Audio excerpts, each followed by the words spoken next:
Good morning, જય માતાજી, જય રામાપીર, જય સિયારામ। તો કેમ છો બધાય? આઈ હોપ કે બધાય મજામાં જ હશો। તો સ્વાગત છે તમારું મારા આજના નવા વિડીયોમાં। તો જો મને તો આજ છે ને બહુ કાંઈ ઠંડી છે નહીં, પણ મને બહુ ઠંડી લાગે છે, કારણ કે મને છે ને શરદી થઈ ગઈ છે, એટલે મને ઠંડી લાગે છે ને। જો ઘરનું બધુંય કામ થઈ ગયું છે, અને આજ મારે છે ને બપોરે બનાવવાના છે દાળ ભાત, કારણ કે મનોજે મને હાંજે જ કીધું હતું કે કાલ બપોરે દાળ ભાત બનાવી દે। તો હાંજે ચણા પલાળવાના હતા, તો હું ભૂલી ગઈ હતી, એટલે છે ને સવારમાં ઉઠીને પહેલાં મેં જો ચણા પલાળવાનું કામ કર્યું, ગરમ પાણી કરીને એમાં પલાળી દીધા છે। જો ફૂલી પણ ગયા છે, જો પાણી એટલું ગરમ છે ને, આમાં ધુવાડા નીકળે છે, પણ તો એમાં હાથ નાખું ને તો ગરમ નથી લાગતું। બોલો, મને છે ને એટલી ઠંડી લાગે છે, કારણ કે શરદી ને એવું હોય એટલે થાય એવું। અને રૂઈ જો સવારમાં ઉઠીને સીધો સાયકલ લઈને બાયણે વયો ગયો છે રમવા। બધા છોકરા સાયકલ લઈને બાયણે નીકળે એટલે એ રમવા જાય, તો એવું બધું છે। અને મારે તમને બધાને એક વાત કહેવાની એ હતી કે હવે ઉત્તરાયણ આવી ગઈ છે, તો તમે બધા તમારા છોકરાનું ખાસ ધ્યાન રાખજો, કારણ કે બધા છોકરા મેળી માથે પતંગ ચગાવવા ચડે, નાના છોકરા સમજે નહીં, એટલે તમારે છે ને ખાસ ધ્યાન રાખવાનું। અને બને ને ત્યાં સુધી ઉત્તરાયણને દી તો ક્યાંય બહાર જતા જ નહીં, કારણ કે આમ રોડ ઉપર તો બધા મોટા મોટા છોકરાને બધા પાકા દોરાથી પતંગ ચગાવતા હોય, તો ડોક બોકમાં આવી જાય, ખાસ ધ્યાન રાખજો। તો જુઓ છે ને દાળ બફાઈ ગઈ છે, અને મેં દાળના બધા મસાલા તૈયાર કરી લીધા છે, અને હવે અહીંયા ભાત પાકે છે। ભાત હવે પાકવા જ આવ્યા છે, થોડાક કાચા છે એટલે ઘડીક રહેવા દઉં। અને અહીંયા મૂકી દીધા છે ચણા બાફવા, કારણ કે છે ને અમારે દાળ ભાતની યારે ચણાનું શાક ખાય બધા, એટલે ચણા બાફવા મૂકી દીધા છે।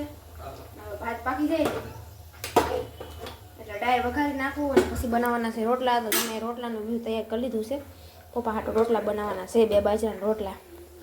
અને કદાચ ગમે એ રાંધ્યું હોય પપ્પા હાટું તો બાજરાના રોટલા બનાવવા જ પડે, કારણ કે એને ડાયાબિટીસ ને બીપી ને એવું છે, એટલે એ એવું કંઈ ખાય નહીં। તો કાંઈ નહીં, હાલો હવે આખરી છે ને બધું પપ્પા આવી જાય તો ફટાફટ રાંધી નાખું।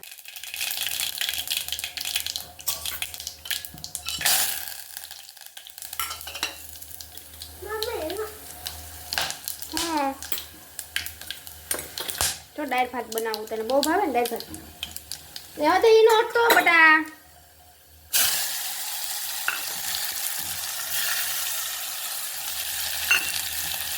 હાલો આપણે ડાયટનો વઘાર।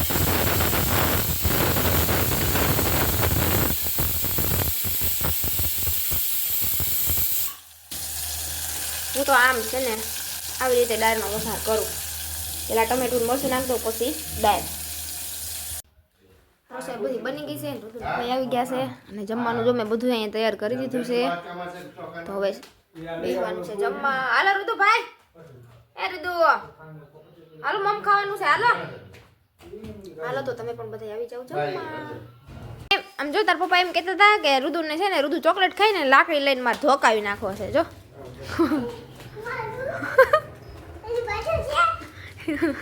પડતો નહીં તું ક્યાંક।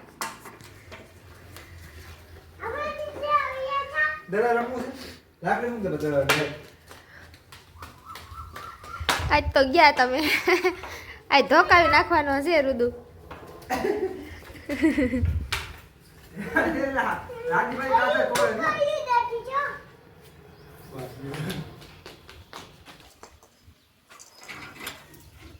બેટ ક્યાંય રખડતું હોય છે, બસ હવે એક તો ઘણોય બાપા। હાલો તો છે ને બપોર પછીના વાગી ગયા છે 4, અને અમે ઉઠીને ચા પાણી પી લીધા છે, હંજારી બંજારી જે કામ બધું કરી નાખ્યું છે। અને હવે છે ને મારે તમને બતાવવાનું છે વસ્તુ, તો હાલો બતાવું। જો આ અમારા ઘરના ભગવાન, ઓહો, ભગવાનના મંદિરની તો હાલત છે ને હાવ ખરાબ થઈ ગઈ છે, કારણ કે છે ને ધૂળ બહુ ઉડે ને, એટલે જો આ બધું ભરાઈ રહ્યું છે। અને હવે થોડાક ટાઈમમાં આપણે ભગવાનને સાફ કરવાના છે, અને નવરાવાના છે, અને સાફ કરીને અસલ મજાનું આસન પાથરી અને બેહાડવાના છે। થોડાક તડકા પડે ને પછી, કારણ કે નકર જો આ બધું સુકાય નહીં, એટલે તો હાલો હું તમને અમારા બધા ભગવાનનો પરિચય કરાવી દઉં। પહેલાં તો ગણપતિ બાપા, પછી બેઠા છે હનુમાન દાદા, પછી અમારા કુળદેવી ખોડિયારમાં છે આ, અને આ અમારા દેહા બાપા, અને અહીંયા બેઠા છે કમળાઈમાં, પછી પાછા ગણપતિ બાપા છે, અને આ છે દશામાં, અને આ છે ભોળાનાથની શિવલિંગ. આ હું સોમનાથથી લઈ આવી હતી જો. અને અહીંયા ઉપર મારા વાલા પ્રિય રામાપીર. તમે બધા કોમેન્ટમાં જય રામાપીર જરૂરથી લખજો હો. જે પણ આ વિડીયો જોવ ને એમાં જય રામાપીર જરૂરથી લખજો. ને અહીંયા હનુમાન બાપા બેઠા છે જોવો, જોઈ લો, જેટાથી બતાવી દઉં. આવું કંઈક છે અમારું મંદિર. અને અહીંયા બેઠા છે મોગલમાં ભગુડાવાળા. અમારા મમ્મીની ભગુડા ગયા હતા ને તો મારા હાટો લઈ આવવાના. અહીંયા જો ખોડિયારમાં છે, પછી આ હાથીજી મહારાજ છે, આ મોમાઈમાં છે, અને એ નવદુર્ગા સ્વરૂપ બધાય માતાજી છે આમાં. અને આમાં છે મોરારી બાપુ ને હનુમાન દાદા, અને આ અહીંયા છે રાંદલમાં. તો એવું બધું છે. અને અહીંયા એક ફોટો છે, એ મારા ગેઢા હાઉનો જૂનો ફોટો હતો ને એ અમે અહીંયા રાખી દીધો છે, કારણ કે નવા કઢાવ્યા ને. જો અહીંયા બતાવું, જો આ નવો ફોટો કઢાવ્યો છે, બેયનો ભેગો છે, એટલે એ જૂનો ફોટો ત્યાં રાખી દીધો છે. ગમે તે સમાધિએ જાઉં ત્યાં રાખી દઉં. અમારા હાહુ છે, અને અમારા વાસંખી દાદા, અને અન્નપૂર્ણામાં અને ભોળાનાથ, અને અહીંયા બિરાજમાન છે ગણપતિ દાદા, અને અહીંયા પાછા ખોડિયારમાં અને મારા દેહા બાપા, અને વાલા રામાપીર. ભગવાન તો ઘણા બધા છે ભાઈ. સાધુના ઘરમાં ભગવાન ન હોય તો શું હોય. અહીંયા છે દશામાનું સ્થાપન. અને આ મારા લડ્ડુ ગોપાલ, મારો કાનો. તો એટલા ભગવાન છે ને. હું તમને પહેલાં બધાને જણાવી દઉં કે અમે સાધુ છે. સાધુ એટલે કે બાબાજી, એટલે સાધુના ઘરમાં ભગવાન ન ખૂટે એવું છે. અને અમારામાં છે ને મંદિરની પૂજા કરે, પણ અમે મંદિરની પૂજા અમે નથી કરતા અહીંયા, કારણ કે અમારા હાફુનું ગામ છે એટલે અહીંયા અમને પૂજા ન આપે. અને અમારા હારાનું ગામ છે ને ત્યાં પૂજા આપે, પણ અમે અહીંયા રહીએ છીએ. અને આ કામ હાટું થઈને અહીંયા આવતા રહ્યા તમારા હાહુના ગામમાં. અમે કેટલા વર્ષ ત્યાં રહીએ છીએ. રુદુર પપ્પાનો જન્મ અહીંયા છે, એટલે અમને 40 વર્ષ થવા આવ્યા છે. એટલે હવે તો આ ગામના થઈ ગયા કહેવાય ને. મને જ ન ખબર હોય, પપ્પા કહેતા હોય એટલે કહું છું હું. તો એવું બધું છે.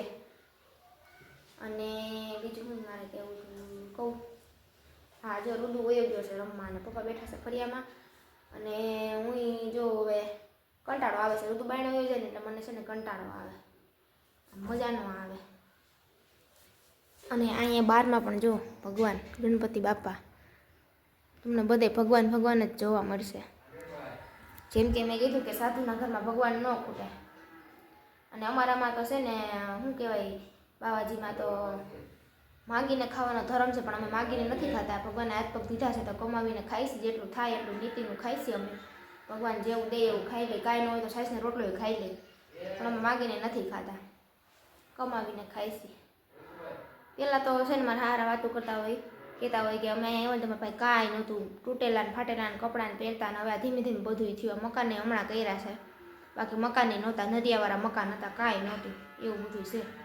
એમને કીધું કે અમે બાવાજી જે સાધુ છે, તો બાવાજીની દીકરીને એક લાઇક અને એક શેર અને સબસ્ક્રાઈબ તો જરૂરથી કરજો. અને જો ચેનલમાં આવી ગયા છે તો સબસ્ક્રાઈબ કરવામાં હું વાંધો કરી દો, અને વિડીયોને શેર કરી દો. તો હવે છે ને આજનો વિડીયો અહીંયા પૂરો કરું છું. મળશું કાલે હવે નવા વિડીયોમાં. અને પ્લીઝ લાઇક શેર સબસ્ક્રાઈબ કરવાનું ભૂલતા નહીં. હું તમારા હગાવાલામાં બધામાં શેર કરો, સબસ્ક્રાઈબ કરો, સપોર્ટ કરો. પ્લીઝ તમારા સપોર્ટની જરૂર છે મારે. તો કાંઈ નહીં, હાલો કાલ મળશું નવા વિડીયો સાથે. તો બાય બાય.